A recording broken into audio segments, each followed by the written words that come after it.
What's up guys, and welcome back to the channel. So today I'm down at Carolina Auto Direct and we get to check out the latest version for the Audi RS7. So massive shout out to them for providing the sleeper sedan for me today. Make sure you guys check out their website because they have a ton of awesome, pretty much brand new inventory. Definitely check them out. All that info is down in the description. But the RS7 that you see behind me is finished off in white, and they have a base MSRP right around $115,000. Underneath the hood for the RS7, this has a 4-liter twin-turbo V8 engine paired to the 8-speed Steptronic automatic transmission, and it pumps out 591 horsepower around 6,000 RPM and 590 pound-feet of torque as low as 2,000 RPM. This also features the Quattro all-wheel drive system. It weighs in right around 4,900 pounds. It'll do 0 to 60 in 3.5 seconds, up to its top speed of 190 miles an hour. You do have to have the carbon ceramic brake package to achieve that top speed, and it has a fuel capacity of 19.3 gallons. You'll expect to see around 15 miles per gallon in the city and 22 out on the highway. This has a wheelbase of 115.3 inches. Its overall length is 197.2. It has a width of 76.8 and a height of 56.1 inches. As we move on to the exterior now for this RS7, let's start off with all the gloss black trim accents that you see in the front. Really complements this white very nicely. You can see the entire middle grille is finished off in gloss black, including the Audi logo, where you'll see there's also an integrated forward-facing camera just underneath that, along with sensors on both sides. These are part of the technology features that are offered for this model. You'll see there's more gloss black trim and parking sensors on the corners of the bumper, and you can see with all the grills here, definitely provides maximum cooling to that engine.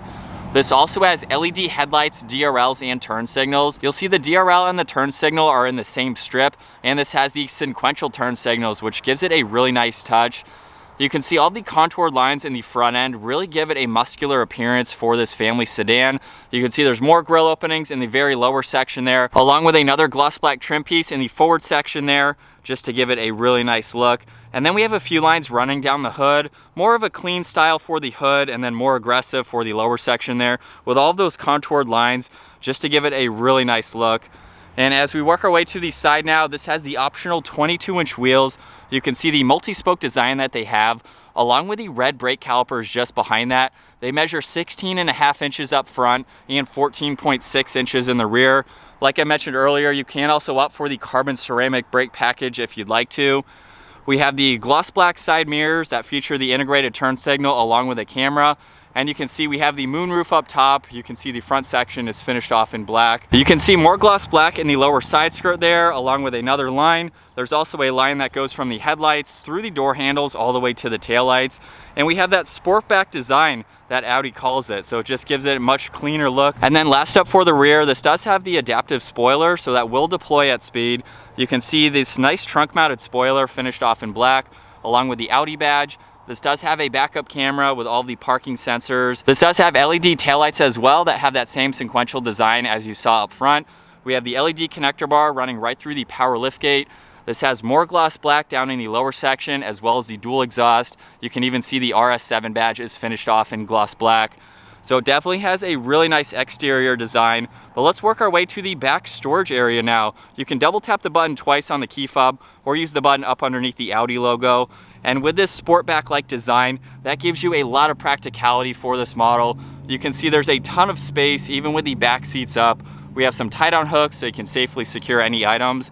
There's even some storage up underneath the floor. So if you want to put in any smaller items down here, we have the sub for the audio too. You can place any items down there. And then with the back seats folded and this cover removed, you have a lot more storage. So this makes it for a very versatile daily driver. And then with the power liftgate here, we have the lock button, or you can just push on that one and it will automatically close. And now we'll work our way to the back seats where you can lock and unlock this from the back door handle. So that's very convenient to see. And then on this door panel, we have a lot of nice materials. You can see the carbon fiber-like weave just underneath all of this brushed aluminum.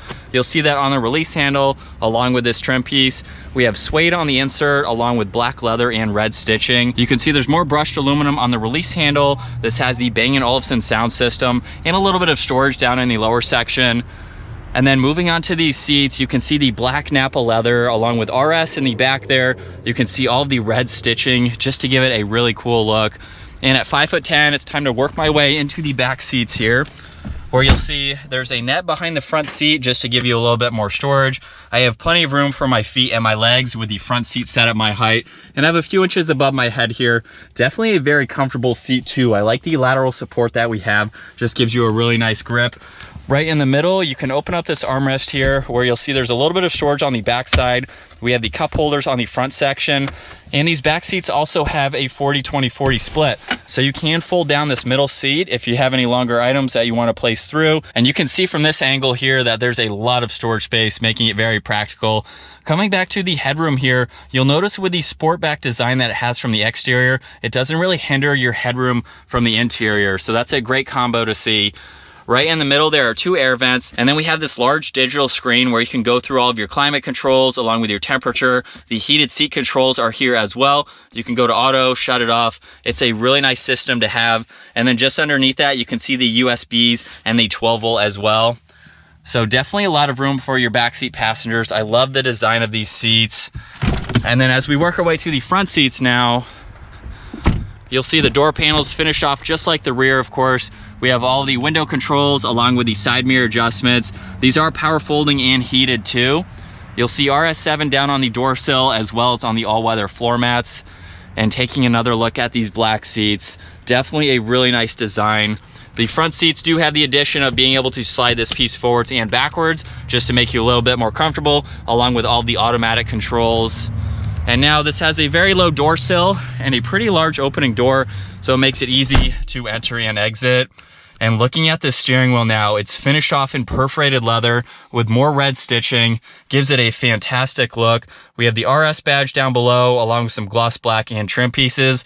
But let's fire this up now. With my foot on the brake, we have that button over on this right side. We can bring this to life.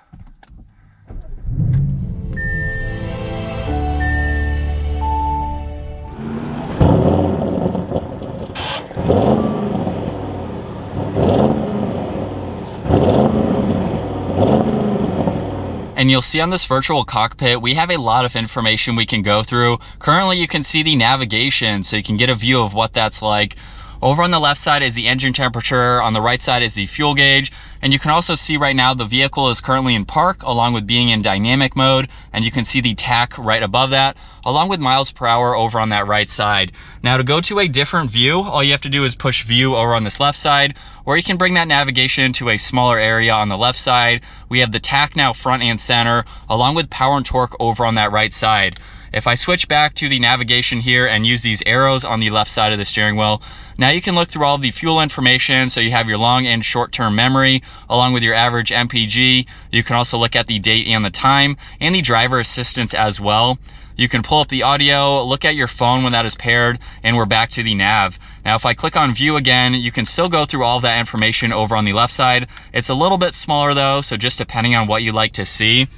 Over on this right side, we have volume and tuning for the radio, along with Bluetooth and voice commands. There's even an RS mode, so you can push on that and immediately see the gauge cluster change, where now we have the tach looking like a drag strip over on the left and the right side there. With what gear you're in, along with your miles per hour, we have a G-force meter over on that left side.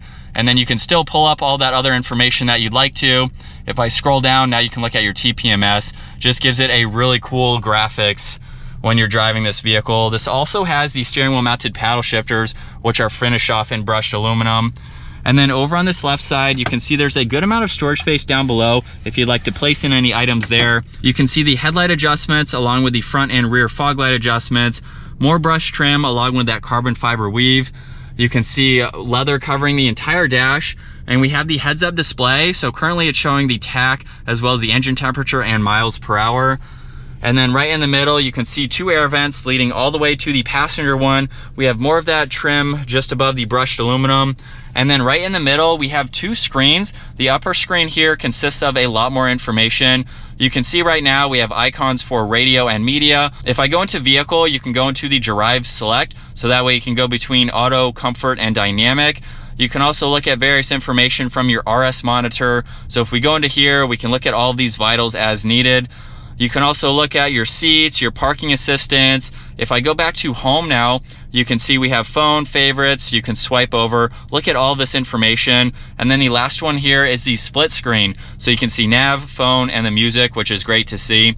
Over on this left side is all of your presets basically. So you have your home, you can go into your music, whether you want your radio or have your phone hooked up there. You can go into phone, and you can also pull up the navigation in full screen on the system too.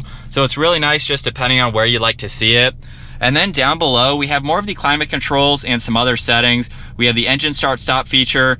If you push on this button here, that will automatically pull up presets that you have, which is great to see.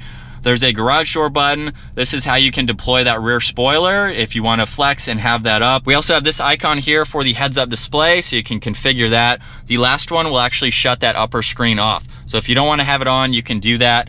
And now getting to all the climate controls, we have driver and passenger side laid out very nicely. You can see the fan speed along with where you'd like the air to go and the temperature as well. You can sync these. We have the heated and ventilated seats for both driver and passenger. If I push on those three buttons there, you'll see now we have the rear functions along with the heated steering wheel. So you can quickly get to those and then adjust the rear settings as needed if your backseat passengers aren't able to do so. So it's nice to have that separated from the upper screen there. Gives it a really clean center look too, having both of these screens. You'll see at the very bottom of the screen, we have the drive select. So it's a shortcut to those driving modes I previously went over.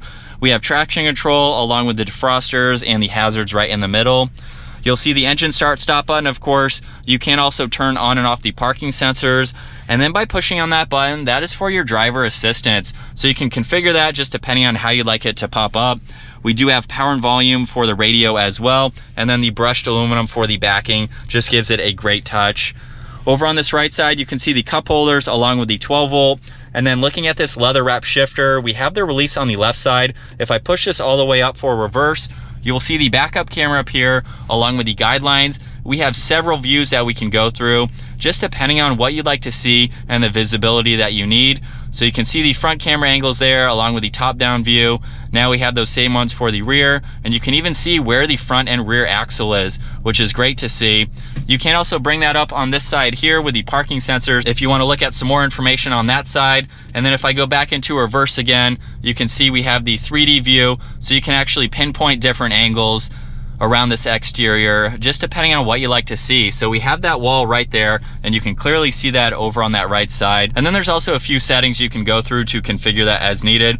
Really nice system to see. If we go all the way back into drive and pop it over into the manual setting, you can shift using this or the paddle shifters, and then just by clicking the P, it will automatically go back into park. We have the electronic parking brake just behind that. And then right in the middle, you can see more leather and brushed aluminum along with stitching. We have the wireless charging pad along with two USB-Cs. So you can put in a good amount of information there along with your phone. And then over on the passenger side, we have the glove box. Definitely plenty of room for all of that information. As I mentioned earlier, this does have the sunroof, so you can see that. We have the adjustments for the sunshade up in the middle as well as the sunroof. And then the touch-sensitive dome lights are on both sides. And so I won't be able to get this Audi RS7 out on the road for today's video, but I have been in a few of them. I even had a friend who bought one and had 700 wheel horsepower. With a quick tune, it was easily able to get up to that amount of power. The RS7 is basically a sleeper sedan. If you want a quick vehicle, you want that all-wheel drive, you want to get a lot of power out of it, but you also have a family, you need the practicality of having a sedan, this is a great option. Honestly, one day I might even buy one just because it is that cool of a vehicle. But we have plenty of space, plenty of visibility as well. Even with the pillars in the back, it's not really all that bulky. We have another window just behind the headrests on both sides, so you can clearly see around this. And Audi just makes a really nice vehicle. I have no complaints with Audi. I do own one, so I'm a little biased towards them. However, I've been in pretty much every single model, and whether you get a base model or a fully loaded model, they have very, very nice interiors with all the materials. This one is not fully loaded, so even not fully loaded, we have a lot of awesome materials with all of the leather. But I hope you guys enjoyed today's review, checking out this Audi RS7. Once again, a huge shout out to Carolina Auto Direct. They have a massive selection of pretty much brand new vehicles. Check out their website, that's down in the description. If you guys enjoyed today's video, give it a huge thumbs up and consider smashing that subscribe button so you don't miss out on our daily uploads. We'll see you guys in the next video.